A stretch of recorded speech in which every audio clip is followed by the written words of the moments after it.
height advantage and a 3-inch reach advantage as well for the American in this fight. Let's send it into Joe Martinez. Well, fight fans, we are set to go with the next fight tonight. 3 rounds, this in the flyweight division. Introducing to you first, fighting out of the blue corner. This mixed martial artist is 5 feet 3 inches tall, weighing in officially 125.2 pounds. In 5 fights, her record stands at 4 victories with 1 defeat. Fighting out of Irvine, California, here is Flor Aitohine Hani.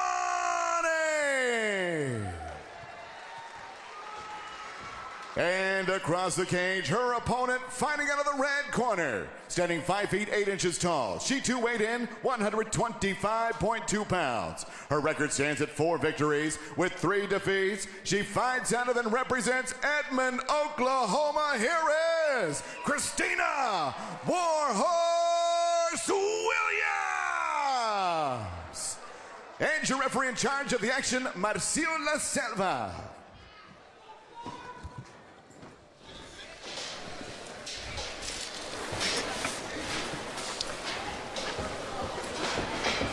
Once again in the blue corner, Flor Aitohine Hani versus Christina Warhorse Williams. And we are underway. If styles make fights, we've got a great one on tap here. And Hani's doing what I believe she needs to, putting the pressure on, trying to close that distance, stay inside of Williams' reach and range. That's one of the things Hani told us, is that why she loves wrestling is the pressure. She loves to pressure other fighters. Williams likes to use her reach. She likes to use those Taekwondo kicks especially. There's one of those kicks from Williams with the right foot. That looked more Thai than Taekwondo. It did. The way that landed. Oh, that was a beautiful combination.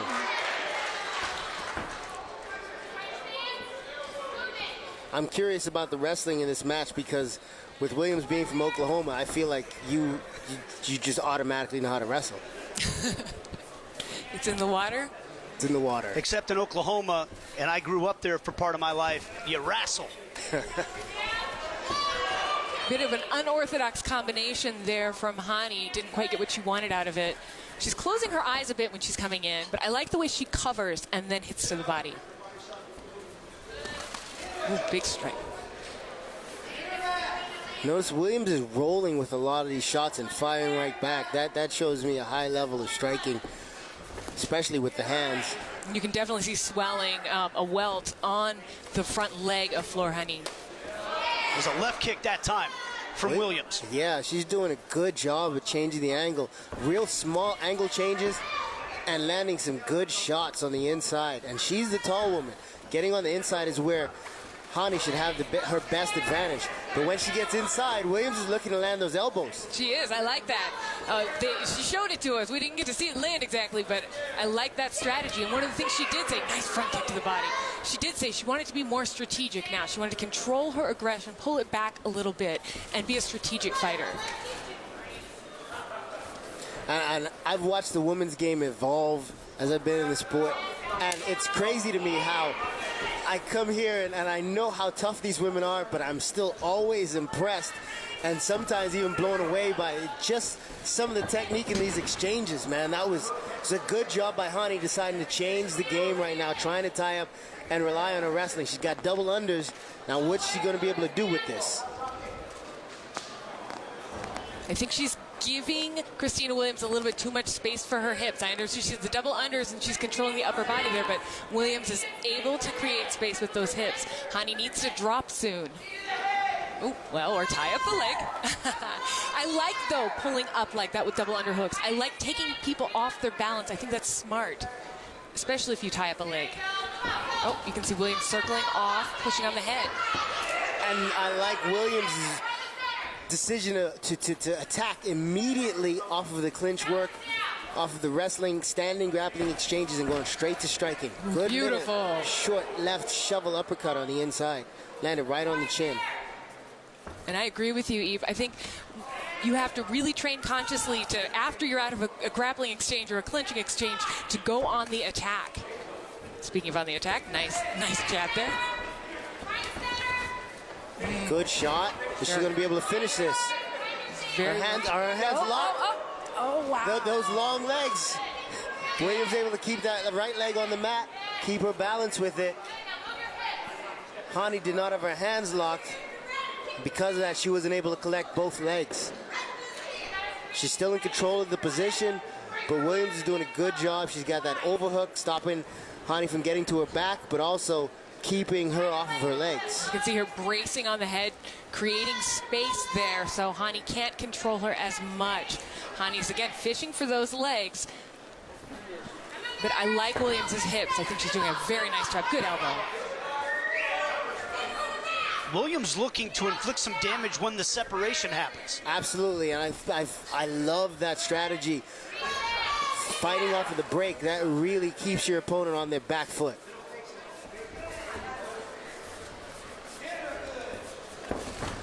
Nicely done there by Floor. 30 seconds remaining in round number 1. That's what Floor's got to do.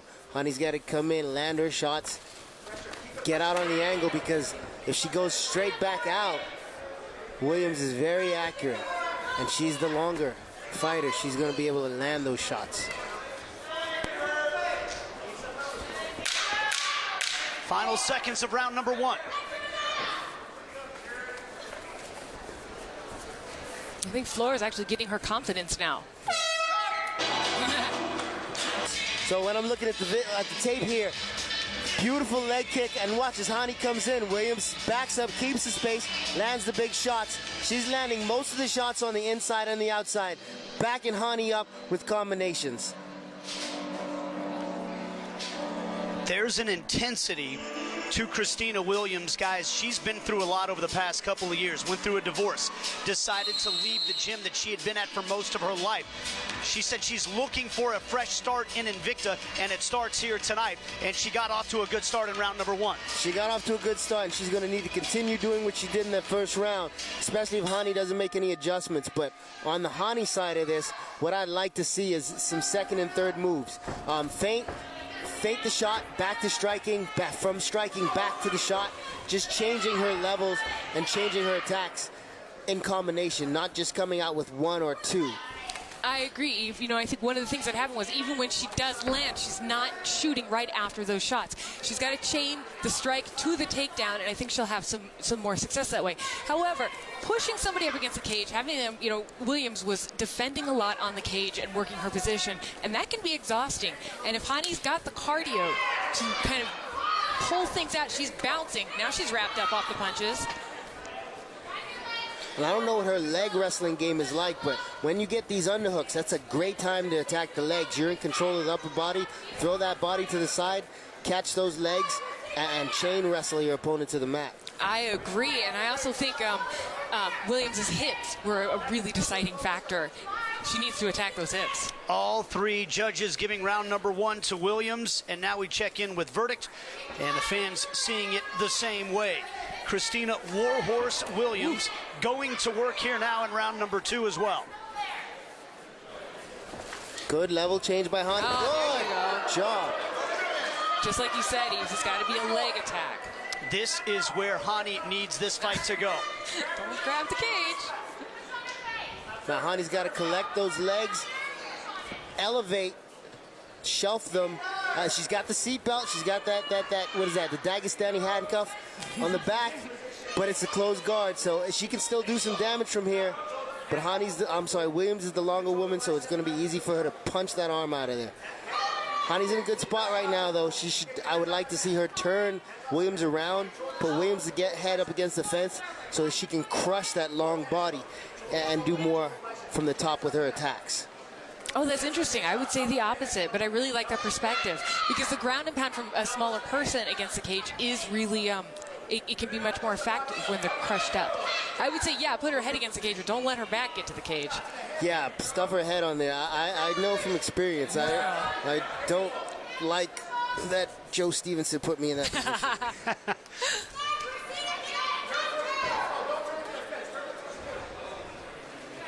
Halfway through round number 2.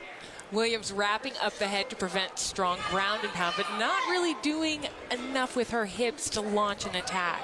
Right, and I'd like to see Hani, while Williams is trying to tie up the head, just throw punches. Yeah. Like, your hands are free, use them. Don't worry about passing. Just beat her up a little bit from this position. Working from that, she's working from a full closed guard. That's going to put some fatigue on her legs. She's trying to tie up to that high guard. She's trying to go that high guard. What do they call that in the 10th planet system? Mission control. I was going to... So really nicely done. Oh, wait. Oh, well. Jillian DeCourcy checking in, giving some credit to Williams for the intelligence of her strike selection. Very good strike selection by Williams. We said that, especially about those elbows. I don't like that stand-up because I feel like Hani was doing work inside the guard, and so was Williams from the bottom. She was trying to work a high guard, trying to work some attacks, but this referee wants to see the striking, I guess. Well, I will say I don't necessarily agree with the stand-up, but I do really like the way Flor stayed right on. I mean, she's glue. She's a burr. She's sticking to Williams now. She knows what's going to be effective for her. Well, hopefully she knows what's going to be effective for her, and she's going to start attacking those legs, like you said. I do wonder if referees understand sometimes they're playing more of a factor in the fight in that sense, because Hani worked so hard to get to that takedown. She was in top position, and now she's working for the same thing again. He's making her start from zero. Ooh, nice knee there. Nice knee. Hani connecting with that right knee on Williams. Again, Hani trying to go to work with the knee. Yes.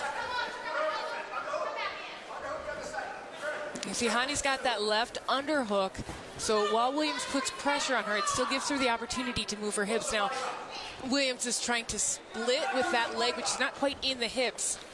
It does get the opportunity to turn.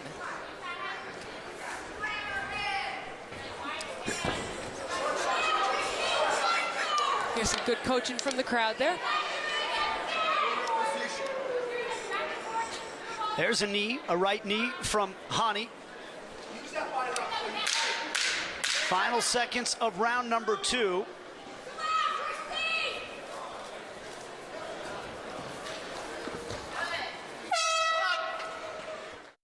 Beautifully timed by her. We can walk right through right here. She ties up, she hooks the leg and drives Williams right into the fence. Stays connected to her, like I said, like a burr. And then Williams climbs up for that high guard. Mission control. I don't know all those names. Sorry, guys. But she doesn't really do enough with it. I guess it was enough to get the ref to stand them up. Yeah, I would have liked to see a little bit more action from there, give them a little more time to work through that situation, but the ref's in charge inside the cage. And here we go to round number 3. We've got an even fight, guys, going into the third and final round. And both women know that, and they've both been fighting like they want this one, so this round should be really exciting. And just by demeanor, Williams she's kind of outstepping a little bit, but Hani's got way more action going on. She's moving around there. Let's check in with verdicts. Fans still think that Williams actually won both rounds. And then I think they're not giving Hani enough credit for the takedown because she didn't do a whole lot of damage when she was on top, but I think the takedown was the most significant part of that round, and she was in control, and the bit of damage that she did, in my eyes, gave her that round to me.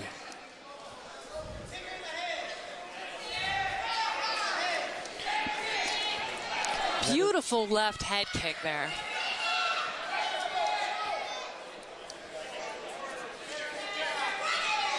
I don't want to see, for Hani's sake, I don't want to see her stay outside and work from the range on this fight, because that's what she can run into. She's going to have to deal with that length and those combinations from Williams. She's going to have to close the distance, work for another takedown, and smash Williams against the fence if need be. Absolutely. It's when she steps back is when she gets hit. She needs to stay in it. She needs to stay glued. Good counter by Williams and re-attack. And now Hani's on the inside looking for a takedown, and Williams pummeled and shut that down. Yeah, Williams is showing a very sophisticated game in a lot of ways, shutting things down and still attacking on the break. That's one of the things Williams said she really focused on getting ready for this fight. She's always been a very aggressive fighter, but wanted to be a little more pragmatic this time around. Boy.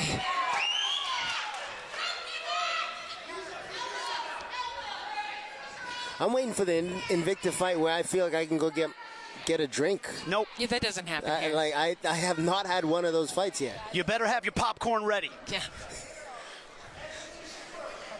Victor fights are the things that make me not drink.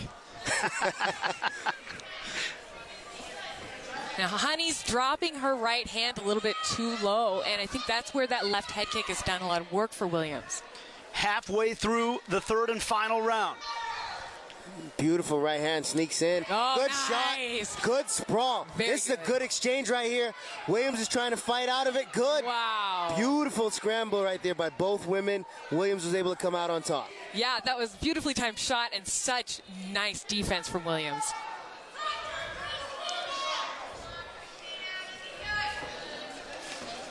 And I think those level changes, that needs to happen a lot. Absolutely. And then sometimes feint the level change. Feint the level change, come back with that overhand right. Your big, powerful woman can land that big right hand and then possibly even use that to close the distance and shoot a leg. Turns out our verdict score was flip-flop, so the fans did agree with you guys and the judges.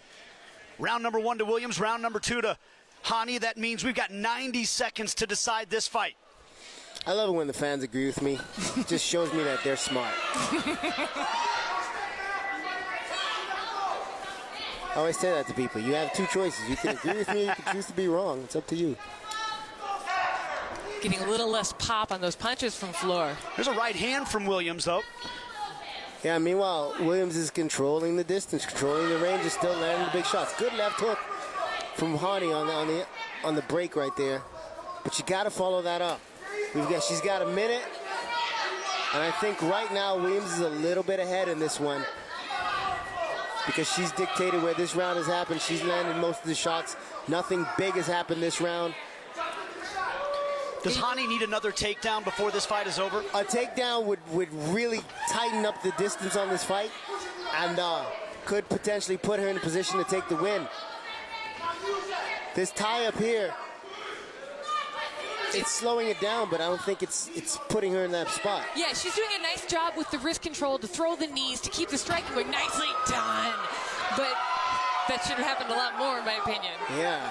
Easy for me to say from here, but yeah. I know, your cardio's not burning from here. Heart's racing, though. It was beautiful right hand. And follow that up. Oh, that was lovely. It's great to the clinch also, but I would have liked to see her keep that pressure, that forward momentum, and get Williams on her back foot and off balance. A thundering right hand from Hani at the close of the third and final round. And now we go to the judges' scorecard. And I'm glad I'm not one of them, because the way that round ended, Hani really started to tighten that round up, and I don't know, man. I don't know. I'm glad I'm getting paid to do this and not that tonight. Because people are going to get mad at you. If it's about inflicting damage, that right hand by Hani at the very end, sometimes is there a little recency bias with if you're the judge as well, and it's the last thing you remember seeing from this fight. Absolutely. It's kind of like the schoolyard rule. It's who's on top when the teacher comes out to break it up, And right now, that you can look at it like that and give this fight to Hani. I do, though, think that very slightly that third round should be edged out by Williams. I'm not upset either way this goes, and I'll definitely not be surprised if one judge sees it one way than the other two. Both fighters seem to feel pretty good about the performance they put out there. They should. They should both be proud of that. They both have a few things they can go back to the gym and work on, but that's the nature of fighting. You're never complete in this game. You could be a Highlander. Those guys fought for thousands of years, and they still weren't the best yet, So it's the same thing with these ladies. I think they're going to go back to the gym and really tighten up their games. All right, let's go to Joe Martinez.